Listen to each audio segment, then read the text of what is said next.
Ahoj, ja som Andrej. Pár ľudí ma poprosilo, aby som urobil video o tzv. Očnej gymnastike, ktorá slúži na zlepšenie zraku. Mne to pomohlo, pred pár rokmi som používal sem tam okuliare do diaľky, mal som okuliare dioptrie 0,75. Po 2 týždňoch, keď som každé ráno zhruba 10 minút cvičil, som ich prestal používať a v podstate ich už nepotrebujem. Zrak sa nám poškodzuje hlavne preto, že používame veľmi oči staticky. Napríklad čítame takto, veľmi sa nám tie oči nepohybujú, či nie je to, na čo sú oči stávané, tie svaly, alebo pozeráme stále na jeden bod televíziu a tým pádom atrofujú tie svaly okolo očnej buľvy, čiže stávajú sa slabšie, sú menšie, nemajú taký výkon, nevedia takto sploštiť alebo z tejto strany alebo z tejto strany tú očnú buľvu a tým pádom nevieme si tak priblížiť veci, keď potrebujeme, alebo na krátku vzdialenosť meniť ten tvar očnej buľvy. Ako nie som žiadny lekár, ale mne to pomohlo, tak vlastne zo pár ľudí poprosilo, aby som urobil niečo také aj pre nich, aby to mohli cvičiť doma a dúfam, že to pomôže aj tebe. Takže prvé cvičenie je, nahraješ si ruky, dlane a priložíš to na oči, tak aby keď oči otvoríš, si nevidel žiadne svetlo, pretože ruky zakrývajú úplne celý výhľad, žiadne svetlo nepreniká. No, teraz sa pozeráme hore a úplne dole. Úplne na maximálny bod hore, úplne na maximálny bod dole. 10 krát.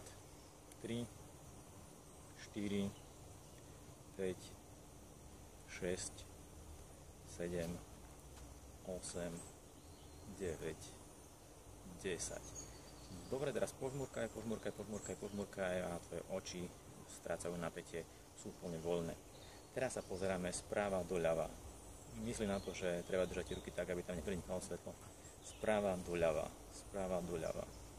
3, 4, 5, 6, 7, 8, 9, 10. Požmurkáme, oči strácajú napätie, sú úplne voľné. Dobre, ruky dáme preč. Teraz ideme v podstate takú diagonálne zľava dole a naspäť 10 krát.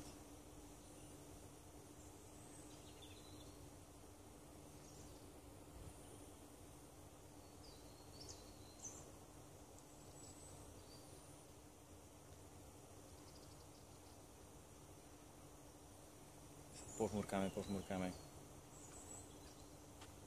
Ten prst v podstate nemusíš tam používať, ale ide o to, tuto asi na videu nie je veľmi vidieť, kam sa pozerám, tak vlastne je to len taká pomôcka.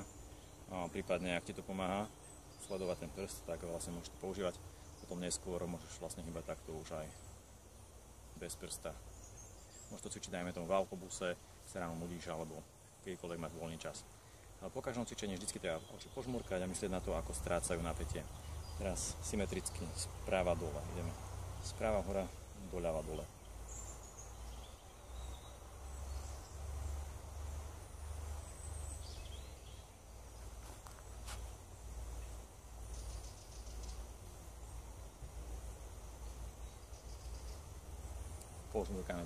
Požmurkáme oči.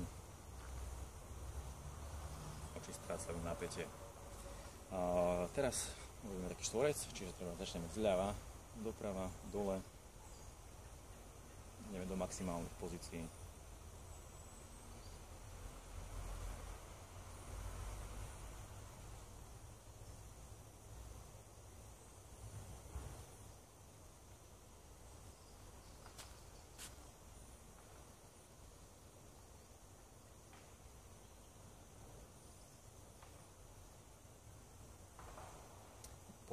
Požmurkáme. Oči strácajú napätie. Teraz pôjdeme sprava doľava.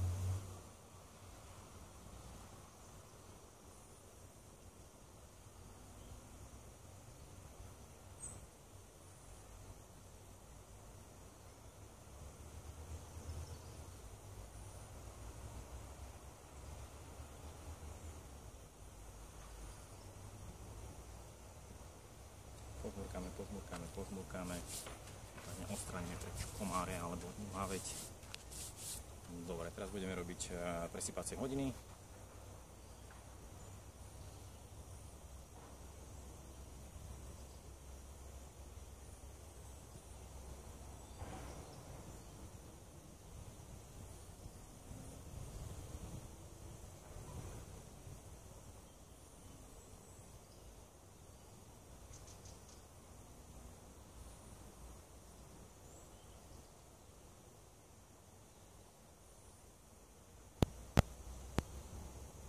požmurkame, oči strácajú napätie. Správa doľava, to isté zrkadlovo.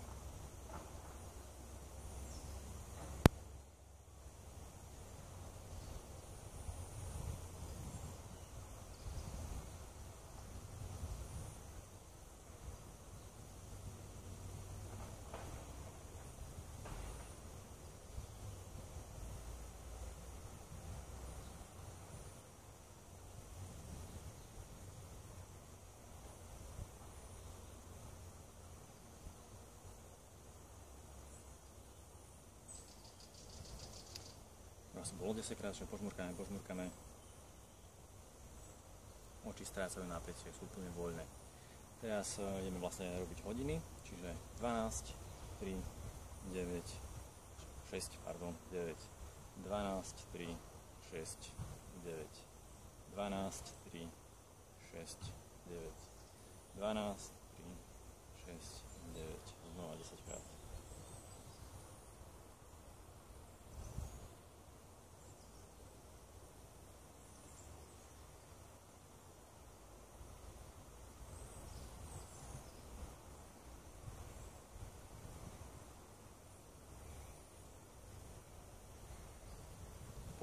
Požmurkame. A samozrejme ideme aj do druhej strany, čiže 12, 9, 6, 3.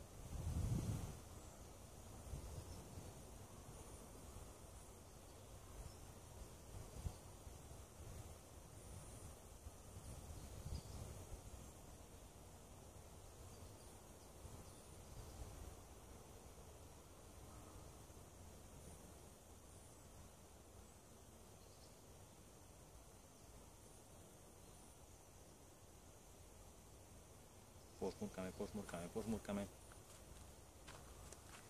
Teraz si predstavíme takýto valec, ktorý leží. Máme šnúru, čo pracujeme v 3 rozmeroch od seba k sebe. A tak túto šnúru navinieme 5 krát na ten valec. A 5 krát naspäť.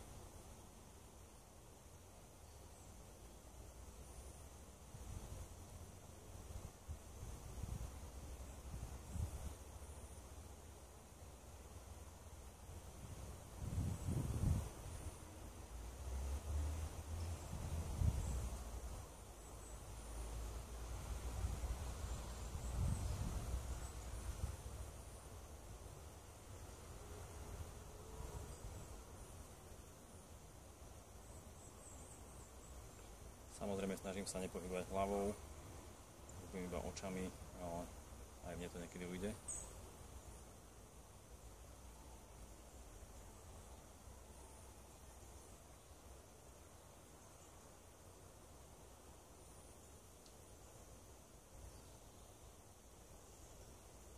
Posledný krát.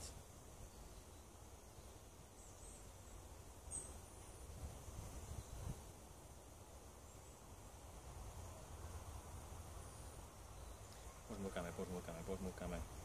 Teraz máme valec takto, či ideme zo spodu, 5 krát ho navinieme, 5 krát dole.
Dobre, čo požmurkame. Teraz si predstavíme nejaký vzdialený bod, dajme tomu tam ten strom a približím si ho 10 krát a potom niečo blízke, napríklad ruku, tuto vlastne premieňame medzi vzdialeným bodom a blízkym bodom 10 krát.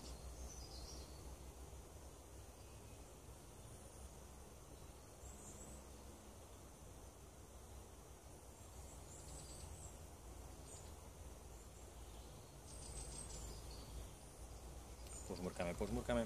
Teraz to bude také trošku vtipnejšie, čiže asi to nebude vidno z tejto pozície, takže len to opíšem. Nahrajeme si opäť ruky, dáme si ich na oči, lakťami, lakte si dáme na kolena, čiže vlastne si čupnem.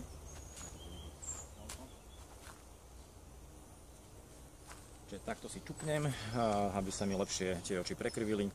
Predstavím si zelenú trávu dole, hore modré nebo, lúku, na tej lúke v diaľke je strom a teraz opäť 10 krát, stále máme ruky na očiach, 10 krát si to vlastne približím ten strom a blízko niečo.